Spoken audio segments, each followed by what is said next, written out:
கட்டுமான தொழிலாளர்கள் மற்றும் அமைப்புச்சாரா தொழிலாளர்கள் வாரியத்தின் மூலம் நடைமுறைப்படுத்தக்கூடிய திட்டங்கள், அது குறித்த செயல்பாடுகள், இது சம்பந்தமாக அரசனுடைய கவனத்திற்கு கொண்டு செல்வதற்காக கட்டுமானம் மற்றும் அமைப்புச்சாரா தொழிலாளர்கள் கூட்டமைப்பின் சார்பில் கோவை மண்டல மாநாடு வர்ற 29ஆம் தேதி கோவையில் நடைபெற உள்ளது. இந்த மாநாட்டில்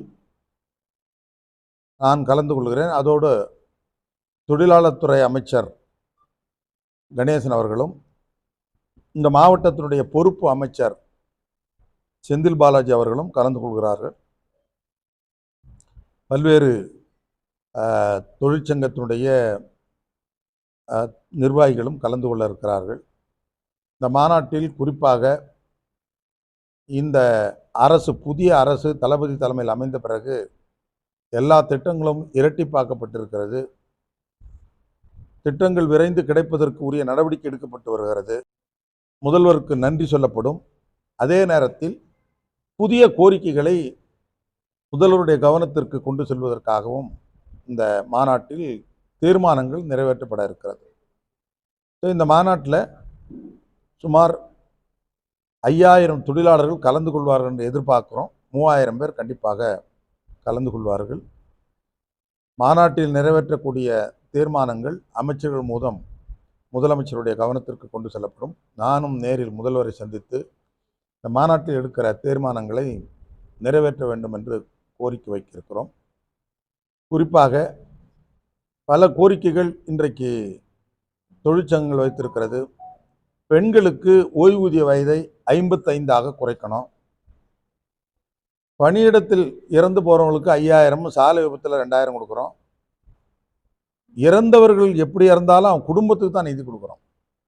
ஆகவே எல்லா விபத்துகளுக்கும் 5 லட்சம் ரூபாய் நிதியை உயர்த்தி வழங்க வேண்டும். மருத்துவக் கல்லூரிக்கு மட்டும் இப்போ இலவசமாக்குறோம். இருக்கு, இப்போ ஏற்றுக்குது, ஆண்டுக்கு 50,000 கொடுக்குறோம். அதே மாதிரி பொறியியல், சட்டம் உள்ளிட்ட கல்விக்கும் எல்லா கட்டணங்களையும் வாரியம் ஏற்றுக்கொள்ள வேண்டும். இது போன்ற கோரிக்கைகளை முதலமைச்சருடைய கவனத்திற்கு கொண்டு செல்வதற்காகவும் இந்த மாநாடு நடைபெறுகிறது. அதே போல் தொழிலாளருடைய நீண்டகால எதிர்பார்ப்பு, ஒன்று பொங்கல் பரிசு, இல்லை என்றால் குறைந்தபட்சம் மே தினம் தொழிலாளர்களுக்கான நாள், மே தின பரிசு வழங்க வேண்டும் என்கிற அந்த கோரிக்கையும் அரசனுடைய கவனத்திற்கு கொண்டு செல்வதற்காக இந்த மாநாடு நடைபெறுகிறது. 22 நான் வாரிய தலைவராக பொறுப்பேற்ற போது 21 13 லட்சம் தொழிலாளர்கள் கட்டுமான தொழிலாளர் வாரியத்தில் இருந்தாங்க. இன்னைக்கு ஏறத்தாழ 20 லட்சம் தொழிலாளர்களாக உயர்ந்திருக்கிறார்கள்.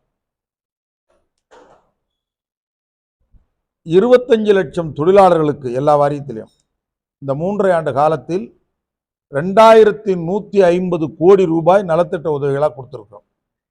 இது ஒன்றே போதும் வாரியத்தினுடைய செயல்பாடுகள்.